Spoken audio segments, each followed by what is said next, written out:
either. Cory's got to go through that to get the. I don't think anyone has an easy first round matchup. No one has it easy. What's going on over here? Is that Cory? Oh, Jesus. Sorry for the language, guys. Yeah, it looks like we're going to get the surprise appearance by Cory Bush here. Yeah, that's right. I made it. You made it? You made it? Woke up. That's right. You woke up. Here, I'll put. We got a rare morning appearance from Cory Bush. Walked in the door hearing you talk about Ben, hearing you talk about the Savage Gentleman, and Ben is not the biggest guy in the tournament. He's the tallest guy in the tournament. It's not the same thing. It's not the same thing? I'm the biggest guy in the tournament. Well over 400 pounds. That's going to be the new Voltage Grand Champion because, and I admit I don't know much about the Savage Gentleman, but I believe I have held more heavyweight championships than anyone else in this tournament, and I believe it could be combined. And this will make, I believe, number 8. Number 8. And every other championship in this area has adorned my waist. And that is why and how I end up in the Voltage tournament, and it is why and how I will win the Voltage tournament. But Cory, the guy is 7 foot tall, and I know you're going to bring up 6'12". He's 6'12", 15% of a metric ton. But I know you're going to bring up Big Cass, and I know what you did against Big Cass. Well, let's talk about that. I took a legit televised 7-footer to the edge of his abilities, and Steve Austin beat the Big Show. Hulk Hogan beat Andre the Giant. This kid Are you saying you're Steve Austin and Hulk Hogan? I'm saying compared to that kid I am.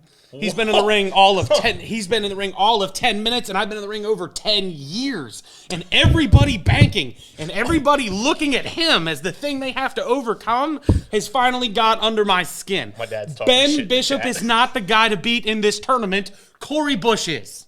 This is my area. This is my stretch of highway. This is my valley. When I want championships, I come in, I find the guy who has them, and I take them, and my track record says that's not a lie. So it's not. I know you've held the ATCW championship. I know you've held the EPPW championship. Even you want to keep going? We could go letters all day. Yes, there's a bunch of letters. The letters don't matter. The marquee does, and the marquee more times than not has said Cory Bush versus the champion, and the champion loses. And this is an even better thing because you want to throw me a curveball. You're testing one of my most questioned skills. Okay. Does Cory have the endurance to win 3 matches in a row? Can Cory go through, honestly, one of the earliest roadblocks in my wrestling career was that me and Brandon Scott, for the league that we started for and trained for, opened 3 months worth of shows every show. Tuesday, Saturday, Tuesday, Saturday, Tuesday, Saturday, Tuesday, Saturday. Before I was big enough to know what big was and before he was quick enough to know what quick was. So now, almost a decade later, we have upgraded our skills. Our characters are almost maxed out in the Avatar of Life. And now I'm going to get to prove to everybody what I've known the whole time. Doesn't matter how many times you can jump, roll, flip, or dive. When you get hit with the weight of the world, your skill set means nothing because you don't have enough air in your lungs to keep fighting. So I think it's don't safe you to think say you're taking here. I got to be honest with you, because I know your resume, I know you're the real deal, I know what you've done in this area. Now Brandon Scott, you got to get through Brandon Scott. That's what I was just going. You've got to get through Brandon Scott, and I gave you the credit where credit is due. If you could keep this match slow, methodical, you're going to win this match. However, Brandon Scott has got the speed and the technical ability to withstand that. And if he can keep that match fast-paced, do you think you can beat Brandon Scott?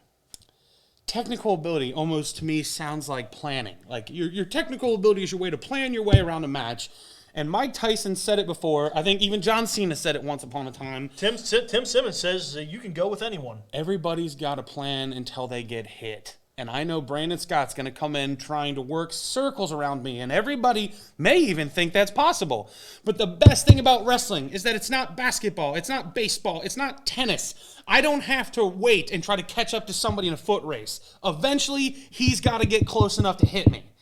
And if that isn't coming from the top rope or from a missile in space, When he runs into me, he's going down, not me. And that is my entire strategy, and it has been for years. I'm either going to ram my body into you, whether in open space, in a corner, or on the ground, repeatedly, until you lose the will to fight. We get the promoter ATCW, Tim Simmons, in here, and he says, Cory, you can go with anybody. You know, like there's people that know what you're capable of here. There's people that know what you're capable of. I'm saying right now, 3 matches. You're going to, like, presumably, you've got Brandon Scott.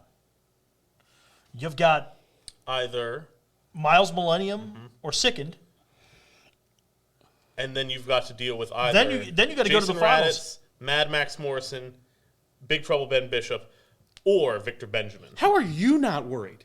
How is the purveyors of voltage, are you not worried that you stacked this perfectly for me to win? By accident, you've got Ben Bishop, Jason Raditz, Max Morrison, and the Savage Gentleman. I will not call him by his name until I meet him. I don't know him yet, and if he falls before he meets me, I don't need to know his name. But my point is, me, Brandon Scott, who you could say is a mid-tier cruiserweight heavyweight wrestler. He's won heavyweight championships, so he's earned the right to say he can compete on that level. Then Miles Millennium and Sickened, and that's my side of the tournament. I don't care how it goes. I don't have anybody standing at over 200, 250 to stand in my way. But if Ben Bishop makes it past Jason Raditz, which I've wrestled him, and that guy's strong enough to pick me up and throw me around a little bit, then you've got Max and the Savage Gentleman. Now, let's say that our wild card, the guy that none of us really know anything about, comes in and makes it past Max. And let's say somehow Ben gets over his inexperience, and honestly, I think Jason Raditz might be stronger. And he's got to get past that. So now, he's got to get past Jason Raditz, who's one of the biggest physical specimens in our area. Then he's either got to get past Max Morrison, who's got the hardest head, or the Savage Gentleman, who has the newest style that none of us are prepared for. He's got a fist like a small truck. I have wrestled Brandon Scott before. I have wrestled Sickened before. Miles Millennium, no offense, but you do not scare me until I see the results of you getting to me. But maybe he's got it in him. And they're still all outsized and outmatched when they come with me in the tournament. So if I was going to have a rough day where my endurance was tested, I'm sorry, I think it's on the heavyweight side of the bracket, not in the kiddie pool.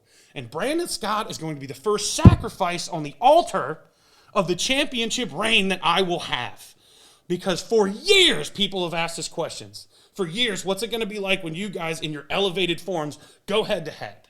Let's find out. Because you may be Mr. Excellent, Mr. Excellence. But to be excellent, you have to be able to breathe, and I stop people from doing that. If you can breathe, you can have the air taken out of you. And if that's possible, then I can do it, because it's what I do. I win championships. I start fights. I find reasons for people to talk about those fights, and when it's over, I have my hand raised.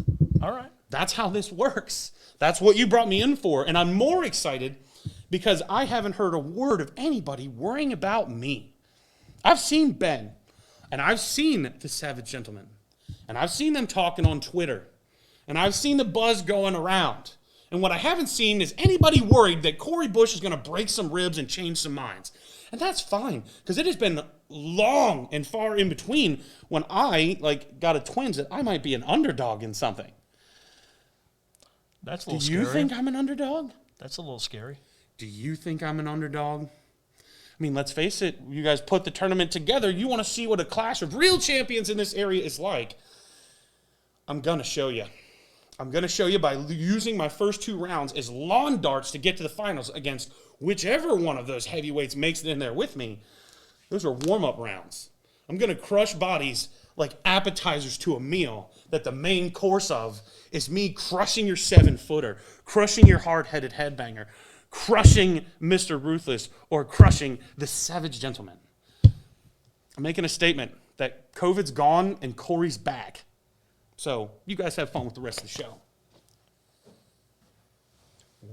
Well, then. Cory Bush putting the whole voltage roster Then, on notice. Outspoken as the last time. Man, I was not expecting that Yeah. today.